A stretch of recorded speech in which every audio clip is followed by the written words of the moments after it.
Lines are one-dimensional, but if you put several lines together in the right way, a second dimension emerges, something more complex than any of the individual lines. Human beings are complex creatures. We make decisions based on a variety of factors: genetics, upbringing, feelings, beliefs, desires, and so on. Much of what we do can't be explained in terms of one specific factor, so one-dimensional explanations of our behavior are often misguided. Take jihad. What causes jihad? Is it poverty? If so, shouldn't we see jihad among all poor people, whether Muslim or not?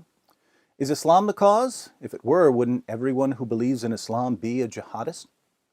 One-dimensional explanations won't help us understand jihad because it isn't the result of one factor. It's the result of three. If you're missing any of the three factors, the new dimension doesn't emerge. But when all three come together, they form what we'll call the jihad triangle. First factor, belief in Islam. To become a jihadist, you have to believe that there is no God but Allah, that Muhammad is his messenger, and that you have access to the commands of Allah and Muhammad. Islam is foundational because if you don't believe in Allah, you're not going to wage jihad for him. You might fight for other things, but it won't be jihad. Second factor, knowledge of what Islam commands. You can believe in Islam without knowing that Allah commands Muslims to fight those who do not believe in Allah, or that Muhammad declared, "I've been ordered to fight people till they say there is no God but Allah." When I quote these passages to westernized Muslims, they generally have no clue what I'm talking about, even though I'm quoting Allah and Muhammad. But the jihadist is familiar with these kinds of passages, so jihadists aren't merely Muslims. They're Muslims who know that they've been commanded to violently subjugate unbelievers. Third factor, obedience.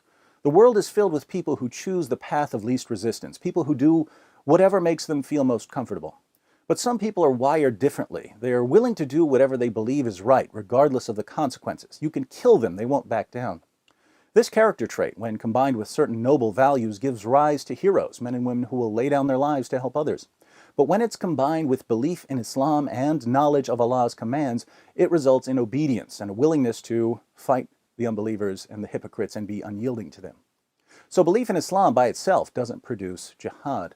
Knowledge of what Islam teaches by itself doesn't produce jihad. Obedience by itself doesn't produce jihad. Any two of these factors combined without the third won't produce jihad.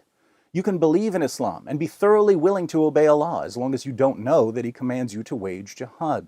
You can believe in Islam and know that Allah commands you to wage jihad as long as obeying Allah isn't a priority. You can know what Allah commands and be the sort of person who's willing to lay down his life for what he believes, as long as you don't believe in Islam. Once we understand that the triangle requires all three sides, we can start to answer some of the more common questions about Islam and violence. For instance, we often hear the question, if Islam is violent, why are there so many peaceful Muslims? Well, most Muslims in the West only have one of the three sides. They have belief in Islam, but they don't know what Islam teaches, and even if you tell them what Islam teaches, they're not going to obey if it's something they don't like. My conversations with westernized Muslims usually go something like this. The Muslim says, "Islam is a religion of peace." I respond by quoting a bunch of passages from the Quran. Then the Muslim says, "You're ignoring the context," so I take him through the context. At that point, he calls me an Islamophobe and says there's no point in talking to me. Notice, even when the commands and the context are spread out in front of them, many Muslims simply will not obey. They'll always be one side shy of a triangle. Another common confusion surrounds the issue of radicalization. How many times have we heard, "He was such a polite boy growing up. We don't understand how he ended up with a group like ISIS." It's actually pretty straightforward. You see, either he was raised with one of the three sides, belief in Islam, or he acquired the belief side through conversion. Either way, having the belief side opens the door for the recruiter to start working on the other two sides. You think Allah wants you to live in peace with unbelievers? You got that idea from the unbelievers, not from Allah. Let me show you what Islam really teaches. With the second side firmly in place, the recruiter then shifts his attention to obedience. You think you get to pick and choose which of Allah's commands you obey, as if our religion is some sort of lunch buffet? Allah demands complete submission, and if you don't obey, you're not a real Muslim. You're going to hell. There are plenty of young Muslims out there who will resist the recruiter. Nothing will convince them to obey. But some will pack their bags and book the next flight to Turkey, one way. Now, is it just me, or is this really, really simple? What if we discussed that a 5-year-old couldn't understand? And if a 5-year-old can get this, why are politicians and the media so confused by jihad? As it turns out, there's another shape at work among politicians and the media. I call it the octagon of spinelessness. But I think we've discussed enough geometry for one day.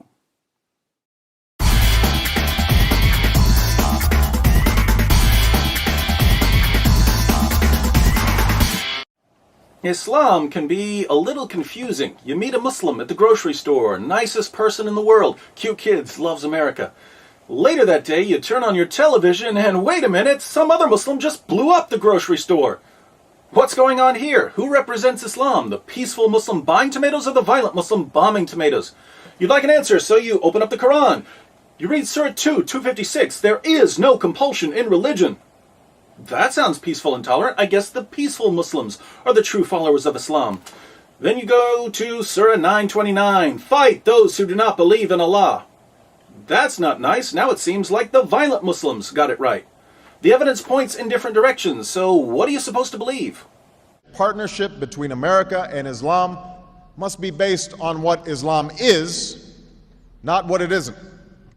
If you've ever wondered why there are both peaceful and violent passages in the Quran, if it's ever bothered you that Muslims demand religious tolerance in the West, while Christians and Jews can't build churches or synagogues in Saudi Arabia, if you've never quite grasped why organizations like CARE or ISNA claim that Islam is a religion of peace while they support terrorism behind the scenes, welcome to the most important video you'll ever watch.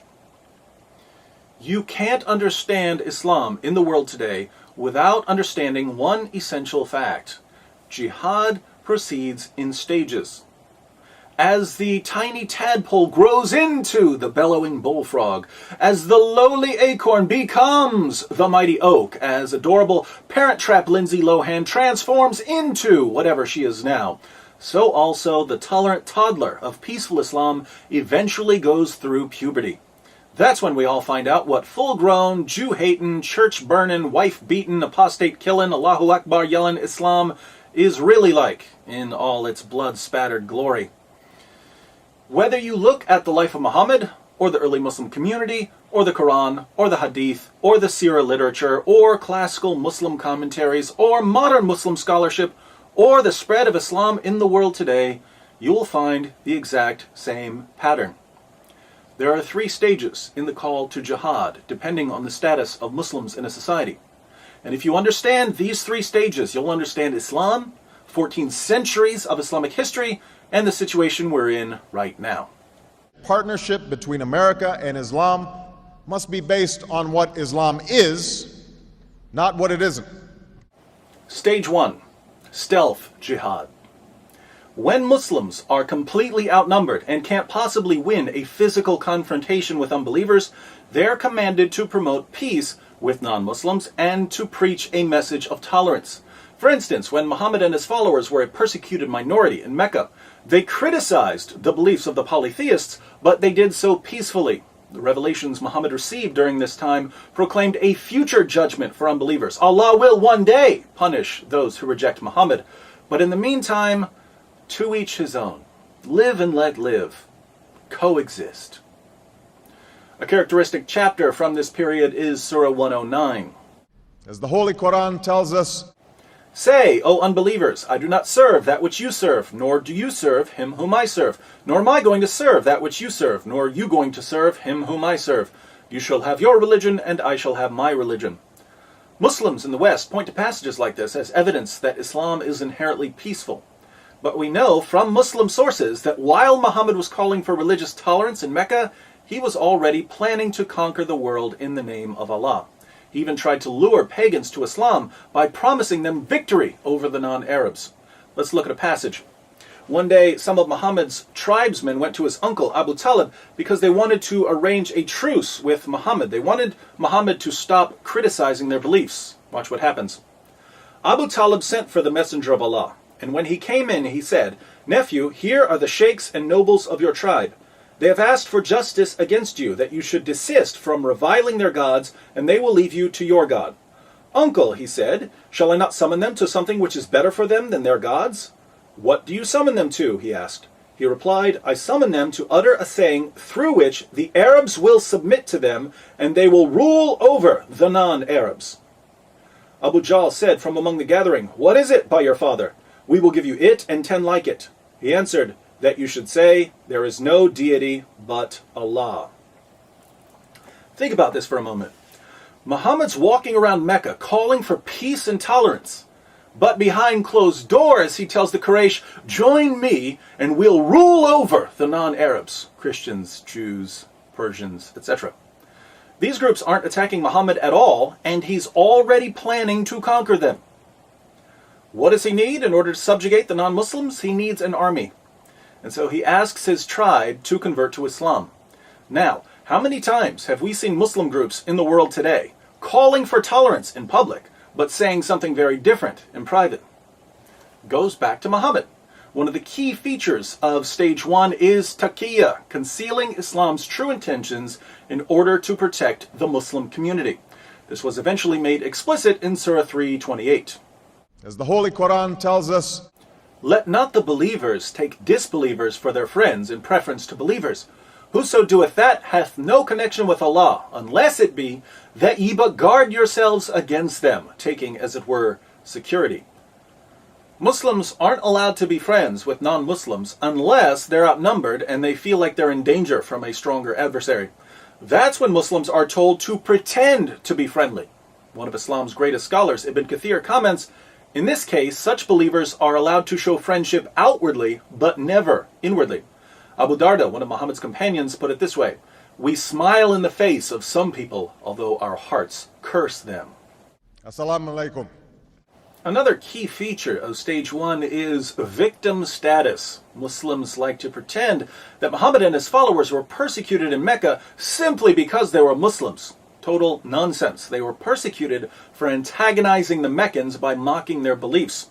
We read in At-Tabari, the Messenger of Allah proclaimed Allah's message openly and declared Islam publicly to his fellow tribesmen. When he did so, they did not withdraw from him or reject him in any way until he spoke of their gods and denounced them. When he did this, they took exception to it and united in opposition and hostility to him, except for those of them whom Allah had protected from error by means of Islam. Notice that the pagans of Mecca had no problem with Muhammad preaching Islam. They became angry when he began attacking their beliefs, and they had to put up with quite a bit. Listen to this description of what the pagans went through in their own words. We have never seen the like of what we have endured from this man. He has derided our traditional values, abused our forefathers, reviled our religion, caused division among us, and insulted our gods. We have endured a great deal from him. Assalamu alaikum. Muhammad was condemning their beliefs and their values. He was causing division in the city. Not too extreme from a Western perspective. What's interesting is that when the people of Mecca responded in kind and mocked Islam, Muslims said, oh, they're persecuting us. What evil people attacking us because of our beliefs. Double standards. One of the goals of the stealth jihad stage is to give Islam a privileged status above other religions. But Muhammad's constant antagonism towards the Meccans did lead to actual persecution. And this persecution of the early Muslim community was the best thing that ever happened to Islam. When people heard that poor, defenseless Muslims were being mistreated, they rushed to Muhammad's aid. The Christians of Abyssinia, the Jews of Medina, and various pagan groups all agreed at one time or another to protect Muslims from the mean, bigoted Islamophobes in Mecca. Now keep in mind, Muhammad was already planning to conquer all of these people. But they didn't know that. All they knew was that Muslims were being persecuted and they wanted to help. Once Muhammad and his followers had formed enough alliances and were no longer at the mercy of the Meccans, the message of the Quran suddenly changed. Partnership between America and Islam must be based on what Islam is, not what it isn't. Stage 2. Defensive jihad. When there are enough Muslims and resources to defend the Islamic community from attacks, persecution, or criticism, Muslims are called to engage in defensive jihad, fighting unbelievers who pose a physical or intellectual threat to Islam. After the city of Yathrib, now called Medina, agreed to protect the Muslim community, Muhammad and his followers left Mecca, and they were given permission to fight. Surah 22, 39-40. As the Holy Quran tells us, permission to fight is given to those upon whom war is made because they are oppressed, and most surely Allah is well able to assist them. those who have been expelled from their homes without a just cause, except that they say, "Our Lord is Allah." Did you catch that? According to the Quran, Muslims were kicked out of Mecca simply because they believed in Allah. We've already seen that the Meccans had no problem with Muslims believing in Allah, or even with Muslims preaching Islam. They had a problem with Muhammad mocking their religion and causing division in their city. But again, Muslims needed victim status for their protection, so I guess Allah decided to fudge history just a little. And throughout history, Islam has demonstrated through words and deeds the possibilities of religious tolerance and racial equality. Now that Muhammad had several non-Muslim groups ready to defend him, he turned to the primary tactic of stage 2, terrorism. The people of Mecca depended on the caravan trade for their survival. Anyone who had money would invest it, hoping to get back something extra to feed their families. If a caravan was robbed or didn't return, children might starve. So instead of living a peaceful life in Medina, Muhammad started attacking the Meccan caravans. Muslims launched 7 attacks against the caravans, and the Meccans never retaliated. During the 7th attack, Muslims killed a man, and they took the goods and some captives as well. The problem was that it was still the holy month, when everyone agreed not to fight. Muhammad was a bit worried about this at first, but then he received Surah 2:17. As the Holy Quran tells us, "They question thee, O Muhammad, with regard to warfare in the sacred month. Say, warfare therein is a great transgression, but to turn men from the way of Allah, and to disbelieve in Him and in the inviolable place of worship, and to expel His people thence, is a greater transgression with Allah, for persecution is worse than killing." Persecution is worse than killing. Yes, we killed a man during the holy month when there was a universal agreement not to fight, but you persecuted us, and that's worse. So don't you dare judge us. The Meccans had been trying to avoid war, but it was clear that the Muslims weren't going to stop attacking the caravans, and that Meccan trade and the livelihood of the city would never be safe. So the pagan tribes sent an army to protect the next caravan. Muslims attacked and defeated the Meccans at what became known as the Battle of Badr. Notice that the first real battle between Muslims and non-Muslims was a result of non-Muslims trying to protect themselves from Muslims terrorizing their trade routes. Islam has a proud tradition of tolerance. It didn't take long for Muhammad's protectors to realize that they had been duped. Muslims weren't quite the innocent victims they had claimed to be. Muhammad and his followers were far more greedy and violent than the pagans they were now attacking. But these disillusioned defenders soon learned that once you agree to support Muhammad, you don't get to change your mind. Anything other than perfect allegiance to Muhammad becomes grounds for expulsion, seizing property, enslavement, or annihilation. 3 Jewish tribes in Medina found that out the hard way. A proud tradition of tolerance.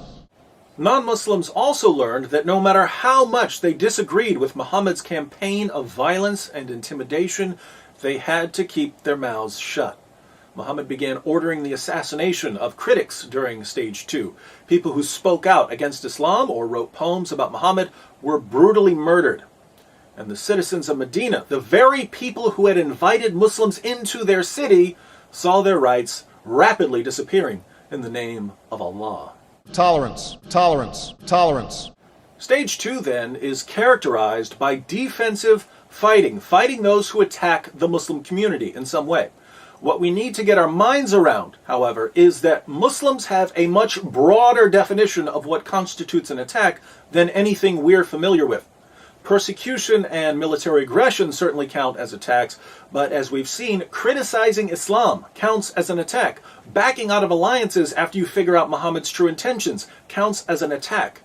And in the defensive jihad stage, Muslims are ordered to respond to these attacks with physical violence and terrorism. Partnership between America and Islam must be based on what Islam is, not what it isn't. Stage 3, offensive jihad. When Muslims establish a majority and achieve political power in an area, they are commanded to begin offensive jihad. Once Mecca and Arabia were under Muhammad's control, the message of the Quran changed yet again. Suddenly, Muslims weren't just told to fight against aggressors. They were commanded to fight non-Muslims simply for being non-Muslims.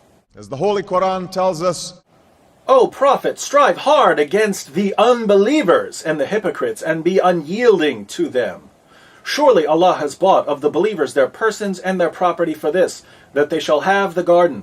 They fight in Allah's way, so they slay and are slain.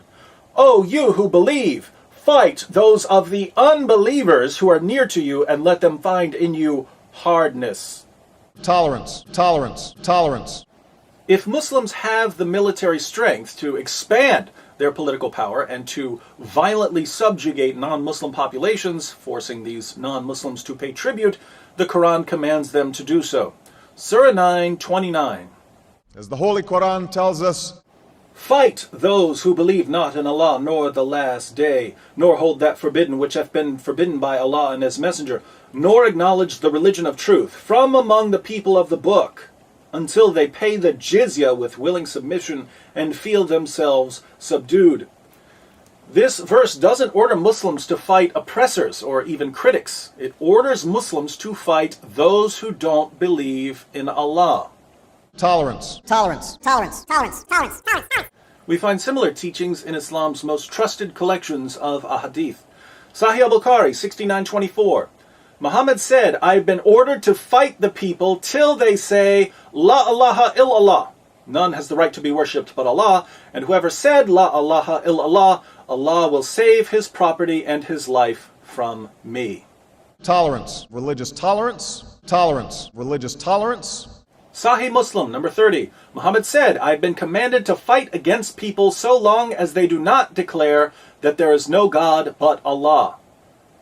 Muhammad didn't say, I've been commanded to fight people until they stop persecuting us. That would be stage 2.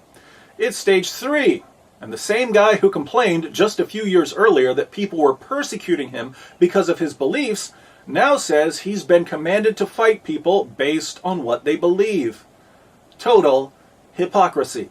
Religious tolerance, religious tolerance, religious tolerance.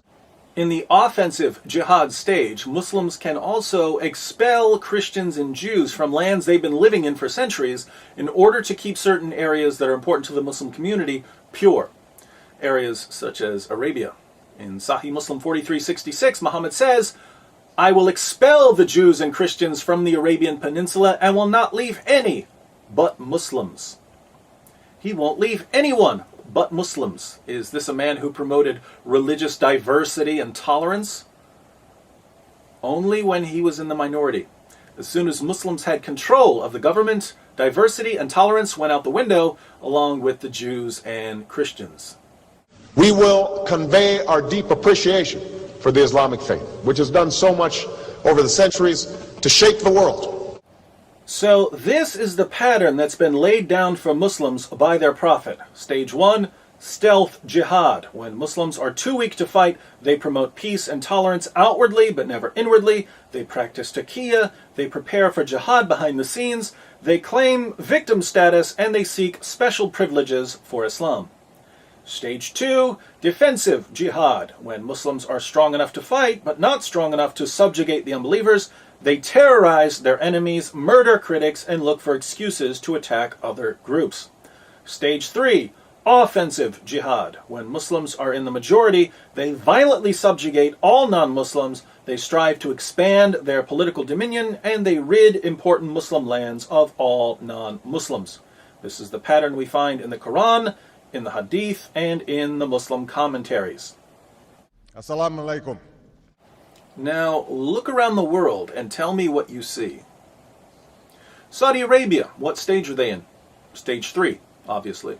Massive Muslim majority.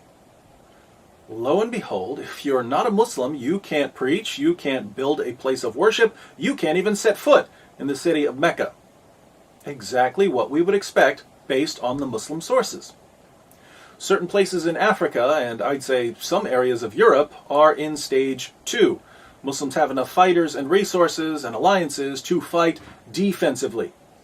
And what do? We see terrorism. We see churches being burned to the ground or blown up in Nigeria and Ethiopia. We see no-go zones forming and critics of Islam being killed, even in Europe. Again, exactly what we would expect based on the Muslim sources. Here in America, where Muslims form a small minority of the population, what stage are we in? Stage 1. What's Islam all about, according to American Muslims? It's all about peace and tolerance. Muslims just want to be like everyone else, but racist hate mongers are attacking them because of their beliefs. That's why we should all be thankful that the government and Christians and Jews are stepping in to defend Muslims from bigots and Islamophobes, just as governments and Christians and Jews stepped in to defend Muslims during the time of Muhammad. And I consider it part of my responsibility as President of the United States to fight against negative stereotypes of Islam wherever they appear. My friends, how difficult is this to figure out? What have we discussed that a 6-year-old couldn't understand? Muslims have been using the same playbook for 14 centuries. It's in all their sources. It's as plain as day. And yet our leaders and the media just can't understand why Christians and Jews are second-class citizens in the Muslim world, or why Muslims in Europe are ready to kill over cartoons, or why Muslims in America are so desperate for victim status they'll cry discrimination when a home improvement store doesn't pay for advertising on one of the most boring shows ever. It's all right here. Someone can't understand this, I'd say he doesn't want to understand it. But we've reached a point in history when we can no longer afford to be willfully stupid. If our leaders are incapable of grasping the 3-step strategy of jihadists, they have no business leading a marching band, let alone a Western nation. Unfortunately, Muslims have been so successful in their stage 1 operations, they've convinced our leaders and the media that the only information we need when it comes to Islam is what's handed to us by terrorist-linked Muslim organizations like CARE. Bin Laden was not a Muslim leader. We're officially on our own. If we want to popularize this information, we'll have to do it ourselves. Sending this video to everyone you know would be a good start. I also think someone needs to put this material into a pamphlet so we can all pass out copies. What's this? It's a double-sided pamphlet discussing the 3 stages of jihad. It seems I've already done most of the work for you.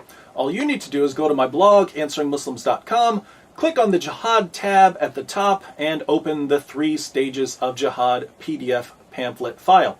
You can print this out, fold it up, and give it to those who need to know about jihad, which is pretty much everyone. Islam's greatest ally in the West is ignorance. Jihadists can't subjugate us through physical force, so they're doing their best to subjugate our minds. The ultimate obstacle to global jihad, then, is an informed population of free people. Wouldn't you like to be an obstacle to jihad in Sharia? I know I would.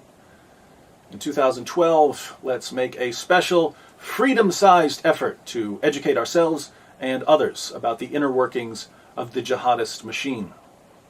And let us call our project Operation Monkey Wrench.